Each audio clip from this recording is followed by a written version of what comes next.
Hello, hello, Amplify You family. Michelle Abraham here, your host. I am coming to you today with a really great interview. Today we have a podcast host with us. He's an author, he's a coach, he's a speaker. He is an amazing all-around person. I just think this person is so amazing. That's why I wanted to bring him on to you. And I want to say that this is a behind the mic interview. So we're going to get to hear some insider information right from a podcast host himself. And I would like to introduce you guys to Dr. Keis. He is the host of the Secrets of Success podcast. He's been podcasting for quite some time now. Dr. Keis, thank you for joining us. Well, thanks, Michelle. And awesome person. I need you to maybe just do a call to my wife or something. I will, anytime. Just remind her. Or some of the other people I know. So thank you for that kind introduction, Michelle. We like you as well. Oh, well, thank you. That's awesome. So we met you a few months ago, and we've been working on your show since then. And I just love your show. I think what you do is fantastic. So to tell our hosts or to tell our audience a little bit about our show, I'll let you kind of take us on like how the show started, what it's all about, what your favorite parts are. And then I want to dig into like, you're a master interviewer. You have drawn out so much content for some of the people that I've listened to on your show. Mm-hmm. And you have an amazing way of doing that. So I want to talk about that after I hear all about how it all started for you. Well, I mean, years ago, we started the show really as a way to interview our licensed associates. So we're a training and publishing company. So we publish psychological tools and assessments.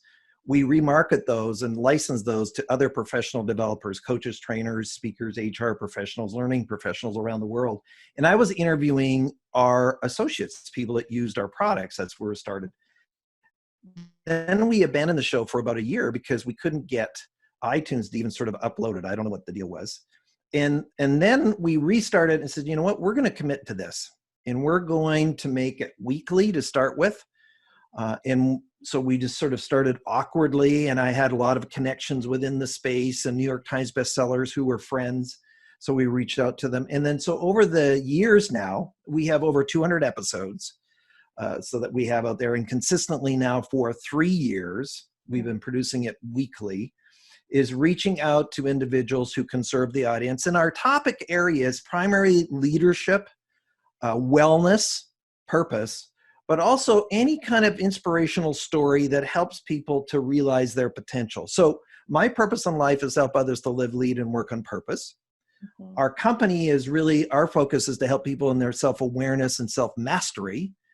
And so we really look, that's why it's called Secrets of Success, is how can we leave you tips, ideas, concepts from our guests, and I'll do the odd solo show to take your life to the next level in the context of that.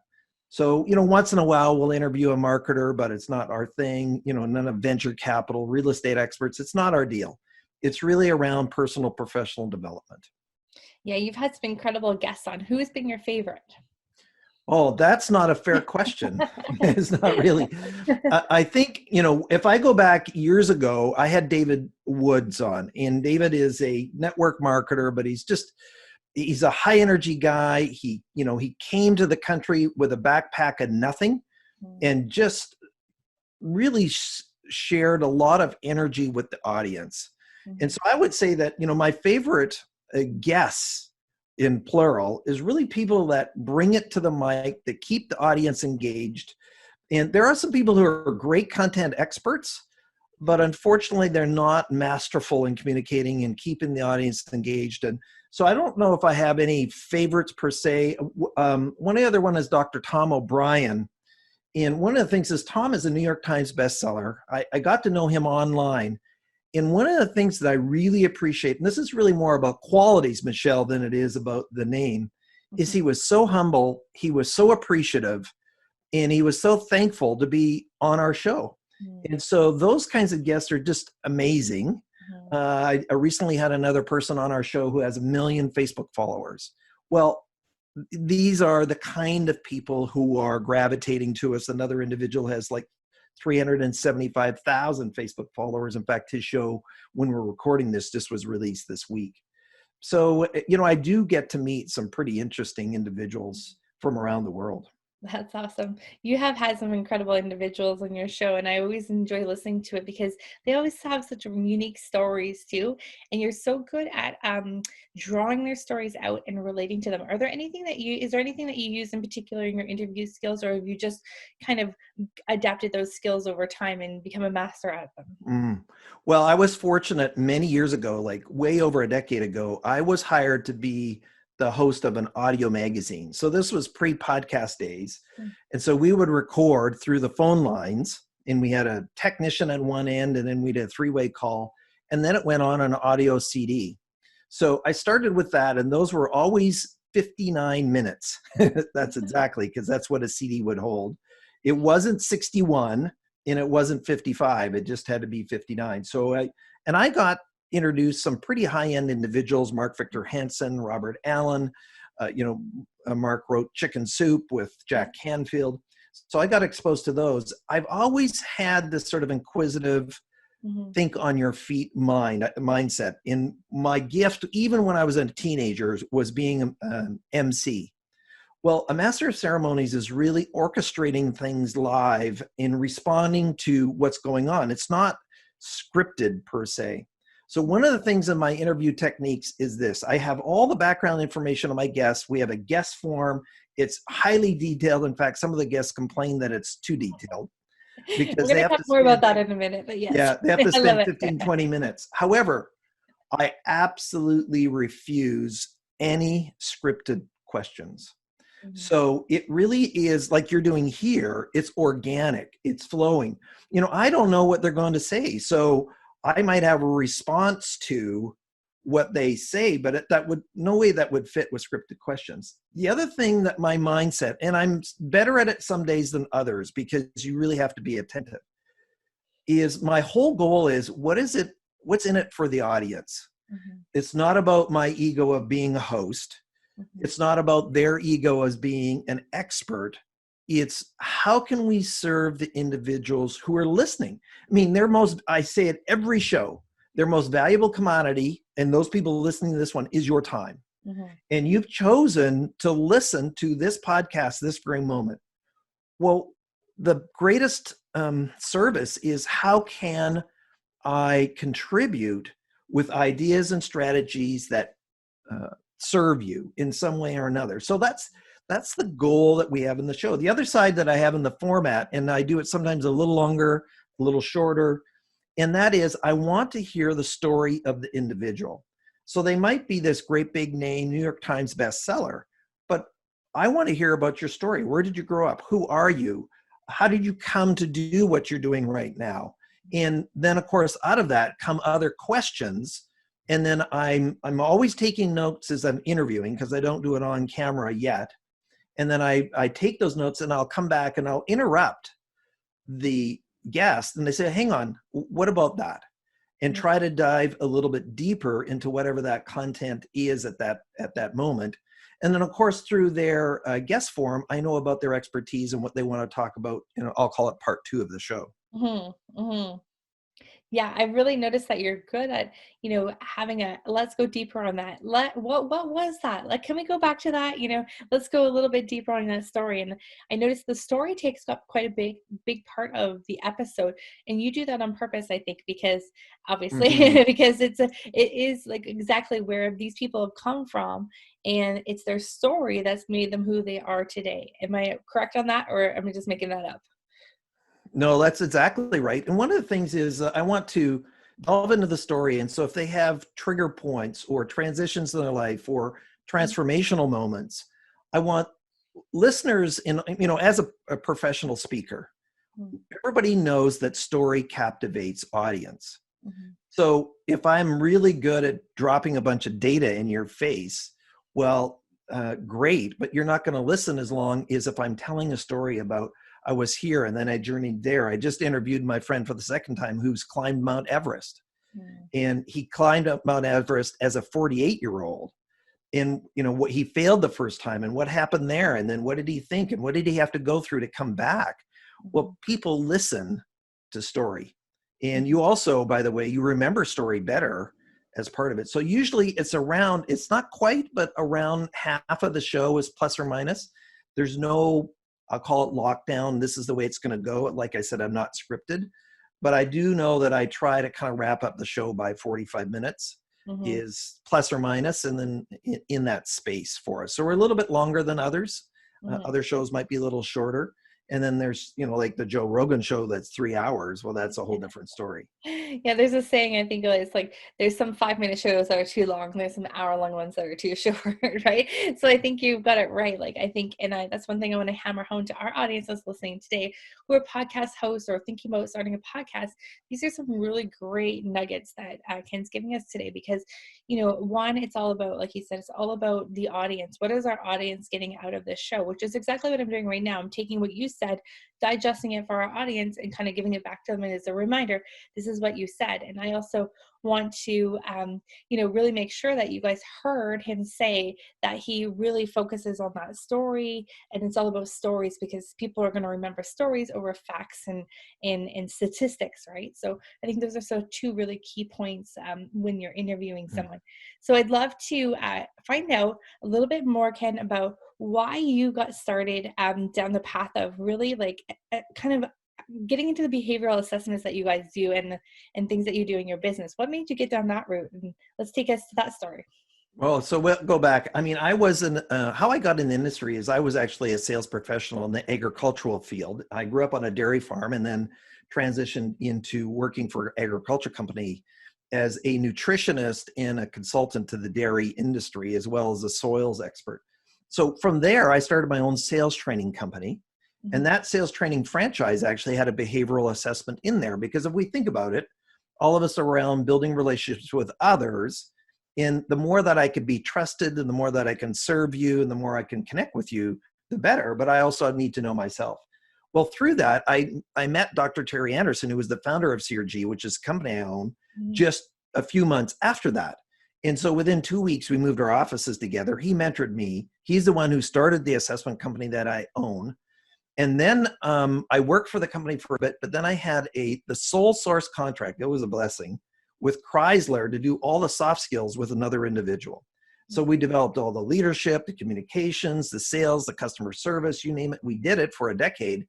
And whenever we did programs that included the behavioral assessments, there were always the #1 rated programs that we did with the company. So our sales training program called Why Don't You Sell the Way That I Buy was the #1 rated program they did in a decade in 40 countries. Wow. Well, we were helping them understand the selling style. We're teaching them how to read customers' buying styles. And so all that was just very, very powerful. And then a little event happened called 9/11. So those of you that are old enough, in the next week, Chrysler phoned me and says, listen, your 7-figure contract is canceled. So we had 12 full-time trainers. I was on the road 300 days a year. So the opportunity to buy CRG came up, which is now, when we record this, getting close to 18 years ago. So that came up. And so I bought CRG, and then I moved my mindset, Michelle, because I was constantly on the road. I was on the road 1,500 days in 7 years. Nearly cost me my marriage. I had 2 little kids. And so I shifted from a speaker who writes to a writer who speaks. And so I took 10 years after I bought CRG to rewrite the content that CRG had acquired through all these different authors and refine the content of the 12 assessments that we now deploy, plus the other books and stuff. And then put all the tools online, because back when I bought the company, none of the assessments were online. You think it's silly now. I mean, people listening to this, you think Zoom and all this stuff was always here. No, hello. In the 90s, when I was a trainer, I commuted to Detroit because we didn't even have email. That's how recent technology has exploded our options. Here we're doing this interview virtually, Michelle. I've interviewed people from Dubai, in Brisbane, Australia, in the UK. Wow. I mean, what an advantage right now has. And then what I did, I just fell in love with my purpose in life is to help others to live, lead, and work on purpose. And I have a complete bias, I admit it, that knowing self is foundational to any kind of work. So everybody talks about mindfulness, self-awareness, consciousness. Well, we are, in our opinion, one of the best in the world in helping people to create personal clarity and self-awareness. And then that was just my love around the assessments. And now I've conducted the certification, the 3-day certification with other professionals from around the world for 15 years. And people come out the end of it, Michelle, and they say, this is the best workshop I have ever attended in my life. And so those are humbling sort of words, but also passionate, because that's exactly what we wanted to create, is to have this experience when people go through and know themselves holistically, you know, their values, their self-worth, their wellness, their personality, their leadership skills, and on it goes. Wow, that's incredible. Do you think, from a podcaster standpoint of view, what are some things that we can learn from the tools that you have to help us become better podcast hosts? Well, I mean, obviously knowing yourself, so personality or our personal style indicator, and knowing the type of person that you are is good. And that is also going to help you to understand different guests.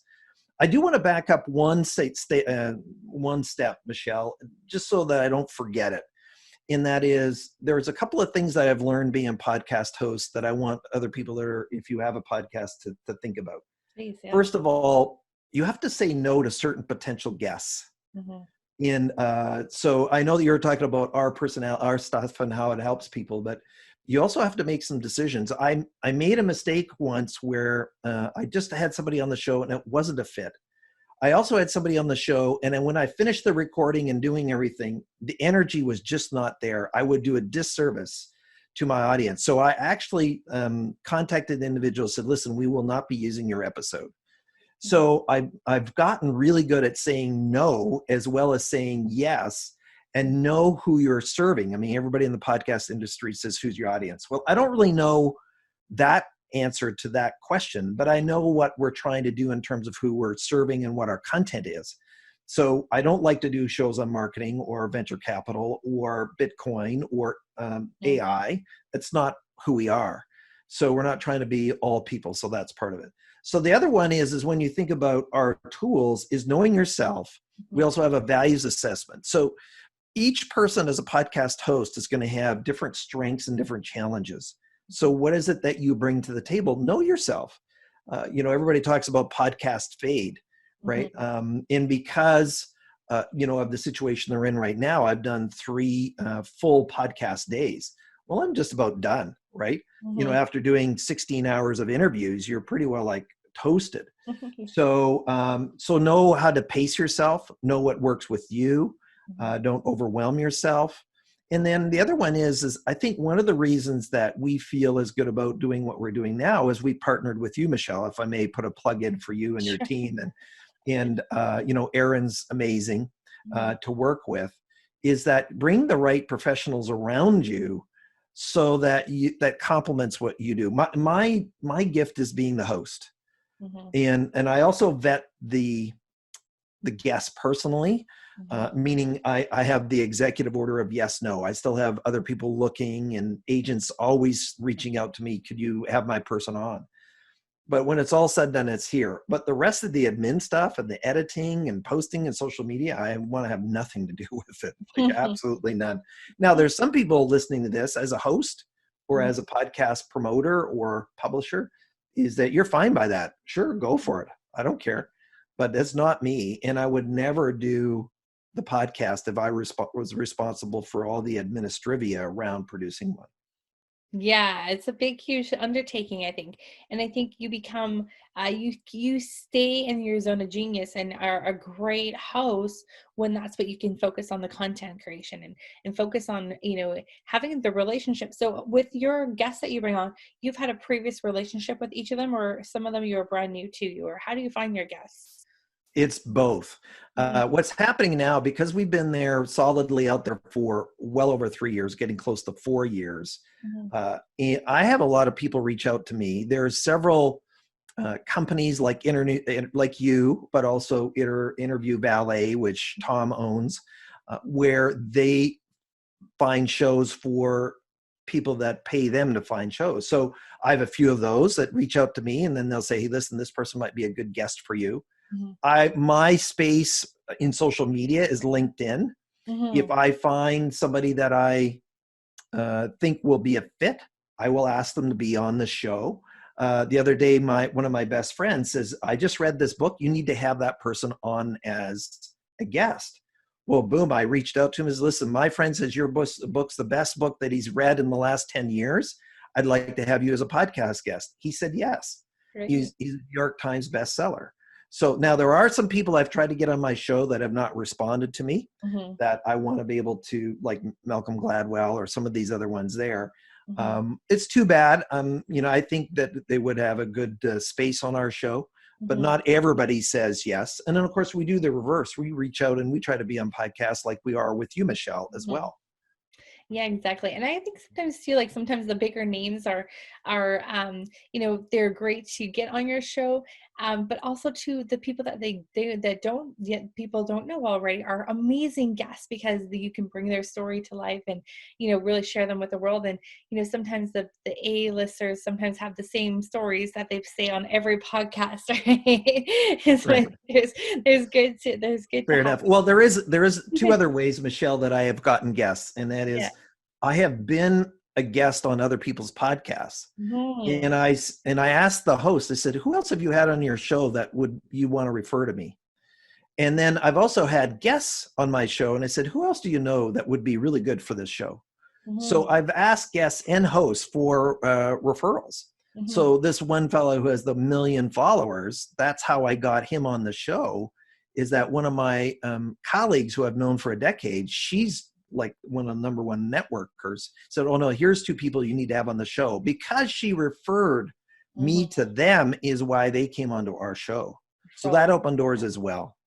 Yeah, I love that. Like really leveraging the relationship when you're having that conversation with someone at the end of the interview went well. I love that. That's a really good point, guys. Make sure you're listening to that point. That's a genius one, is to really ask people for who else do you know would be a good fit for this. And Ken, I want to, before I let you go, I want to talk about your form for your guests. So when you say yes and agree that this person will be a good fit, you ask them to fill out a form. Now, tell us a couple of reasons why you get them to do this. Well, it brings all the information we need. We didn't have that formalized before. So, upload your headshot, upload your bio. Mhm. I'm a little unique. I have a handwritten note I send to every single guest. So Mhm. I ask them to have their mailing address inputted there. So their social media links. So all of these are there for us Mhm. to for us to use, the team to use, your team to use, my team to use as part of it. Now, part of the format I got from Doug Sandler, which was Nice Guys podcast.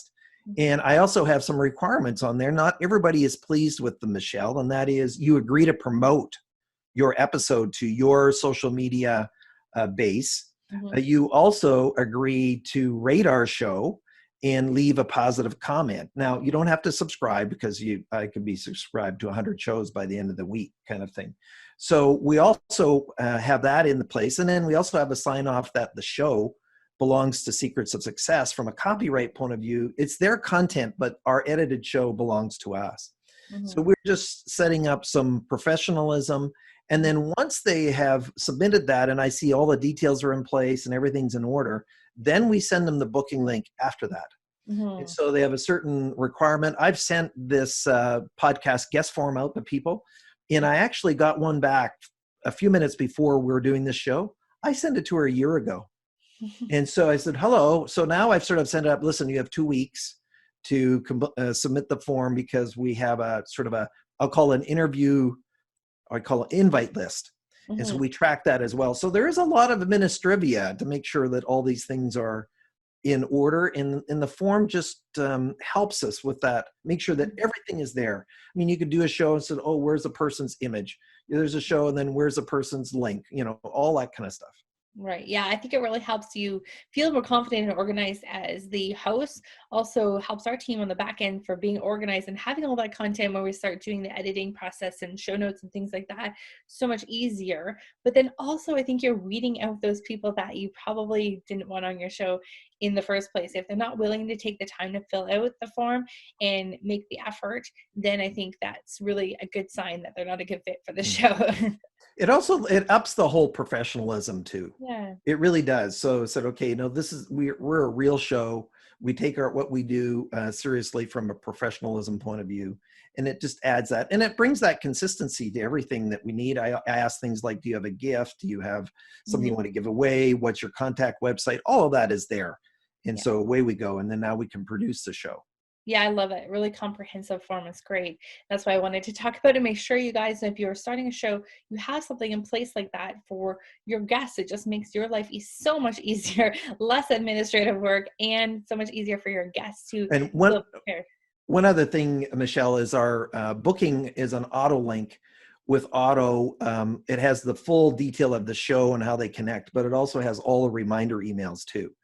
So once they go there and I've established what days I'm recording and all that happens, they get that. And then I don't have to do anything to remind them, make sure they're going to be there. And except for one person, everybody has showed up on time for their show. That's great. I love that. Just makes your life so much easier. So Ken, Mhm. if you have any, do you have any advice before we wrap up for anyone who's out there thinking that they might want to start a show? We like to ask our guests, who are experienced show hosts, what's some advice you would give to someone if you're looking at starting your show today? Well, first of all, I'll hire you. And then, and yeah, make sure I'm that not paying you for that. Thank you. that's right. So no, just make sure you know why you're doing it. There's an enormous amount of effort that goes into it. It's costly to produce if you're not going to edit yourself either, and you're not going to do all the social media. There is an investment there. It's there, and then you have to ask yourself, why are you doing it? What's the purpose of the show? Who are you going to serve? And one of the reasons I decided to do it is verbally, I have no hindrances. Mhm. So meaning asking questions, interviewing, being comfortable with guests of any kind of stature doesn't bother me at all. And so I knew I could produce content very easily and then also build the brand and be connected out there. The other one is the whole marketing side, which we don't have time to go into, Michelle, is, get a professional group or team or individual to help you with that whole call to action and why you're doing and how do you monetize the show, which is a whole show in itself. Yeah, it sure is. Well, Ken, I know you have a gift for our audience today too. Do you want to tell us about that? Well, they can go to my speaker site, which is Ken Keis, spelled KenKeis.com/amplify. And if you go to that, you're going to get a free ebook of the Quest for Purpose book. So this is my book that I've read or have written, pardon me, to help individuals to get clear about their direction in life. Maybe you're feeling pretty good, so this is going to help even refine it further. Maybe you have no clue about where you're going. That will start you off as well. It is a roadmap to fulfill your potential. Awesome. Well, thank you for that gift. Make sure you guys check that out. And also we will put it in the show notes in case you missed that. But it was kenkeis.com, was it? Yeah. Yeah, / amplify. Amplify. Awesome. All right. Well, thank you so much, Dr. Keis, for being with us today. It's been a pleasure getting to chat with you and find out more about your show and more about the story of how you got started on your show. I didn't hear that story yet, so that was awesome to hear. And for you guys listening, please go subscribe, review at Dr. Keis' show. That's Secrets to Success. And we'll be so excited to bring you back on again in another time. Thank you so much, guys. Have a great day.